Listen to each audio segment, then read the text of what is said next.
கோமாளி season 5லேருந்து ரொம்பவே ஈஸியாக day to day ரெசிபியாக daily சமைக்கக்கூடிய ஒரு சூப்பரான ரெசிபி தான் இன்றைக்கி பார்க்க போகிறோம். Hi guys, welcome back to my channel. நான் சுபத்ரா நாராயணன். இன்றைக்கி பார்க்க போகிற அந்த ரெசிபி பார்த்திங்கன்னா ஆக்டர் விஜய் சேதுபதி செஞ்சு கட்டி அசத்தின பீன்ஸ் பொரியல். பேர் என்னமோ சுலபமாக இருக்கும், ஆனால் டேஸ்ட்டு தாறு மாற வேறு லெவலில் இருந்துச்சு. இந்த சிம்பிளான எம்மியான டேஸ்டியான ரெசிபியை எப்படி செய்யலான்னு பார்த்துலாமா? அதுக்கு நம்ம விண்டி சிட்டி சிக்காகோலையில் உள்ள ஒரு இந்தியன் ஸ்டோர்லேருந்து ஒரு நல்ல ஃப்ரெஷ்ஷான பீன்ஸ் வாங்கிட்டு வந்து வாஷ் பண்ணி அதை எட்ஜஸ்லாம் கட் பண்ணிவிட்டு அதை சாப் பண்ணி ஒரு பவுலில் அழகாக நறுக்கி வச்சாச்சு. இப்போ நம்ம குக் பண்ண ஆரம்பிச்சலாம். ஒரு பேன் ஹீட் பண்ணிவிட்டு அதில் 1/2 டேபிள் ஸ்பூன் எண்ணெயை சூடாக்கிக்கலாம். எண்ணெய் நல்லா காஞ்சதுக்கப்புறமா இதில் நம்ம தாளிப்பெல்லாம் சேர்க்க போகிறோம். முதல்ல 1/2 டீஸ்பூன் கடுகு, 1 டீஸ்பூன் உளுத்தம்பருப்பு, 1 டீஸ்பூன் சீரகம், 1 டீஸ்பூன் கடலைப்பருப்பு, 4 காஞ்ச மிளகா, கொஞ்சம் கருவேப்பிலை அள்ளி சதற விட்டு அது கூட டேஸ்ட்டுக்கு பெருங்காயத்தூள் சிறிது சேர்த்துக்கலாம். இது எல்லாத்தையும் சேர்த்து நல்லா ரோஸ்ட் பண்ணிக்க போகிறோம். இதெல்லாம் போது நல்ல வாசனை வரும். இதெல்லாம் வறுபட்டதுக்கப்புறமா ஒரு பாதி நறுக்குன வெங்காயத்தை சேர்த்து வெங்காயம் வதங்குறதுக்கு உப்பு எல்லாத்தையும் சேர்த்து வெங்காயத்தை நல்லா வதக்கிக்கலாம். வெங்காயத்தோட கலர் ஸ்லைட்டாக மாற ஆரம்பிக்கணும்.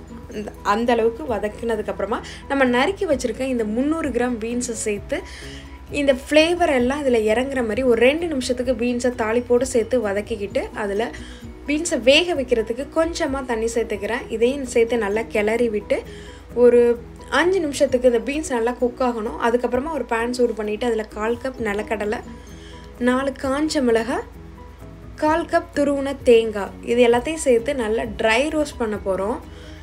இந்த பச்சை வாசனை எல்லாம் போய் இது நல்லா ரோஸ்ட் ஆகணும். அந்த அளவுக்கு வந்ததுக்கப்புறமா நம்ம அடுப்பை அணைச்சிட்டு இதை கம்ப்ளீட்டாக ஆற வச்சுக்கலாம்.